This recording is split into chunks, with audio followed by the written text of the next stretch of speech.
Bonding with the Folks, I Guess, by Carla Barnwell. The 15-hour drive to Eastbrook, New Jersey seemed to be a lifetime, especially when you have not seen your mom in 3 years. She was a beautiful brunette with dark green eyes. She had a beauty mark above her lip. She had a figure that most of the women would envy. She had Marilyn Monroe appeal. The men in the neighborhood would always whistle and make obscene gestures as she walked by them. It did not bother her as long as they did not put their hands on her.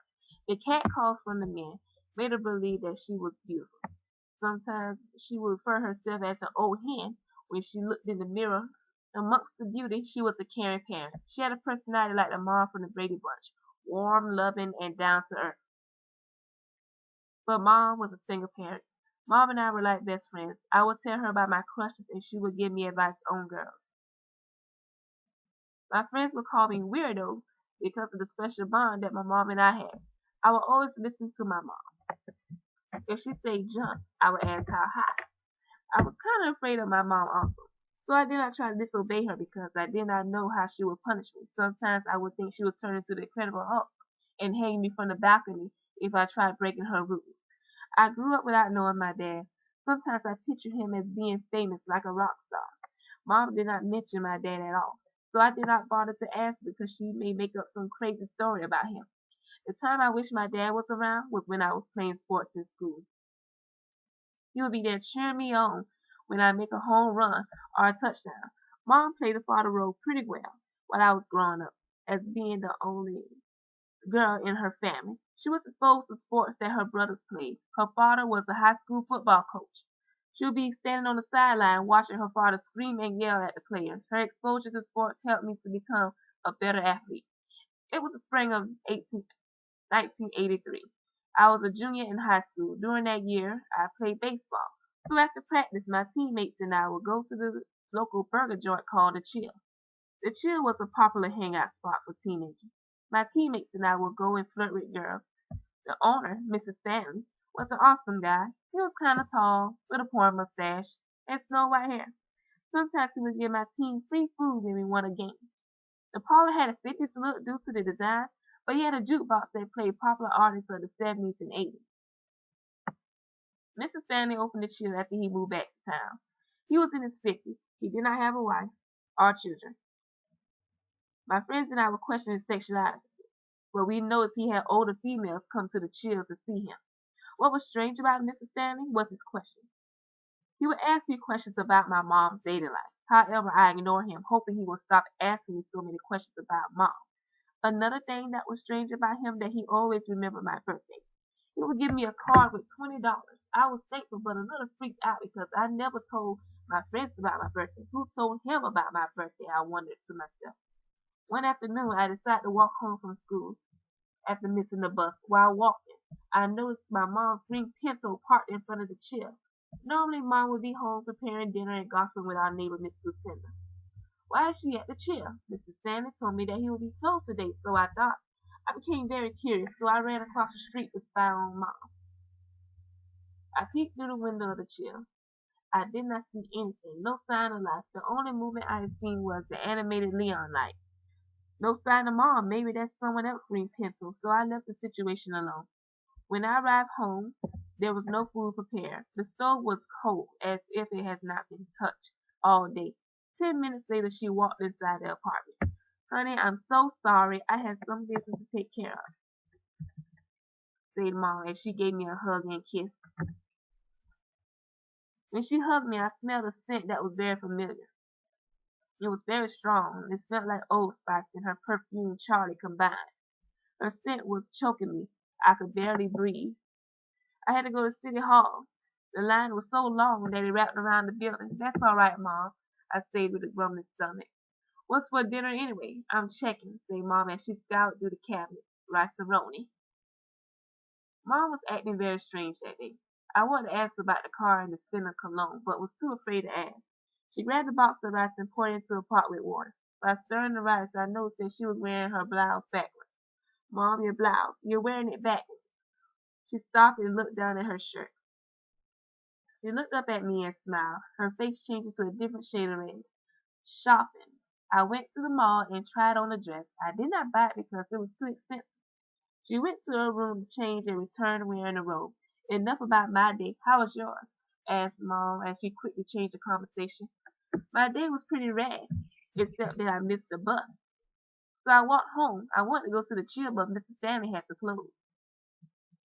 Mom's expression changed when I mentioned Mr. Stanley's name. She turned a deeper shade of red than before. She walked to the stove to stir the rice, and then she said, "It was a good thing that he was closed today because you need to do your homework. You spend too much time there anyway." I gave her a strange look as if she was hiding something from me. She never had a problem with me spending my time at the chill. What's her deal? I wondered to myself. Mom grabbed the plates and placed them on the table. I sat at the table, just watched her. "What are you hiding from me? Why do you smell like Old Spice? Was that your car was parked in front of the chill?" My mind constantly wondered why she cooked. While stirring the rice, she was singing a song that I thought she would never sing in her life. Skyrockets in flight, afternoon delight. Did she had a few drinks before coming home? Why was she singing that song? Unless. "Mom, did something happen to you today?" I asked while she piled the soggy rice on my plate. "Nothing but the usual." "Why?" She looked at me with the corner of her eye as if she knew I was thinking. "You're not yourself," I said. My heart was racing so fast I thought I was going to faint.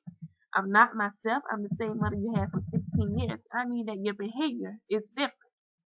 You will come home and tell me things, but today is different." "How different, Maddie?" I could sense the anger in her voice. She knew what I wanted to say, but she did not want to hear it from me. "Well, after school I thought I saw your car parked in front of the chill, but I did not see you."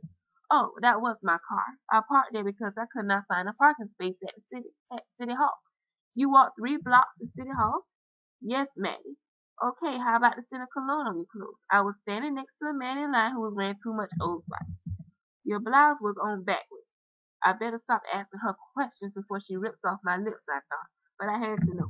"Maddie, I told you earlier I was trying on clothes at the mall." "What time?" I asked. "Maybe 10 or 11 o'clock.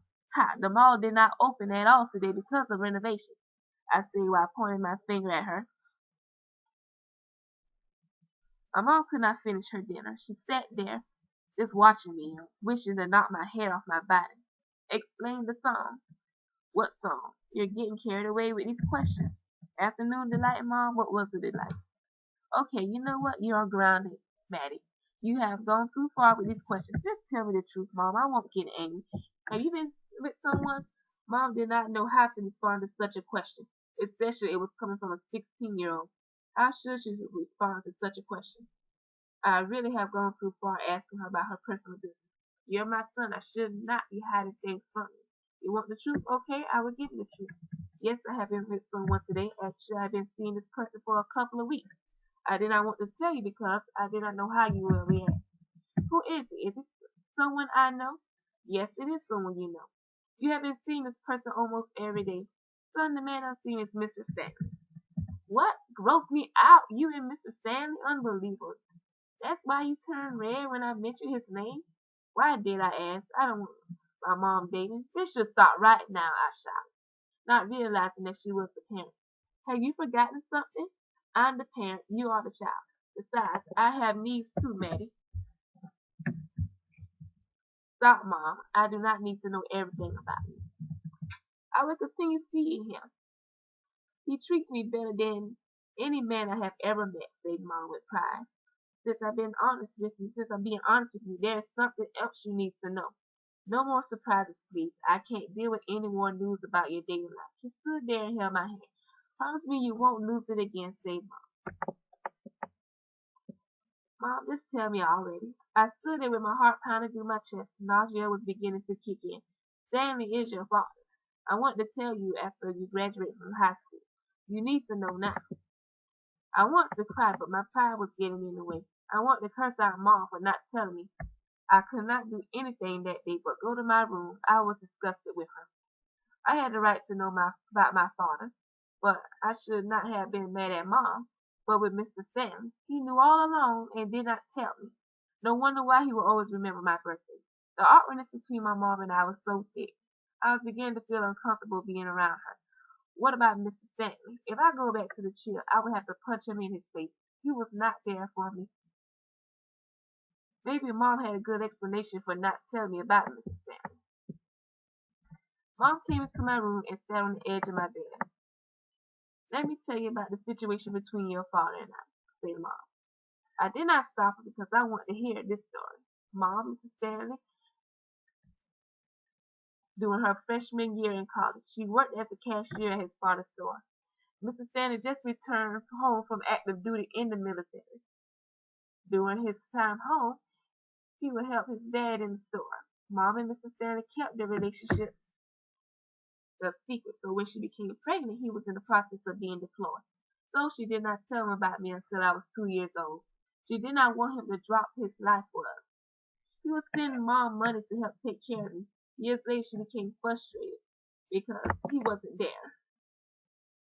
She believed that love and affection was more important than money, so she refused to accept anything else from him. She met Mr. Stanley when he returned home last year. He begged and pleaded with Mom to give him another chance.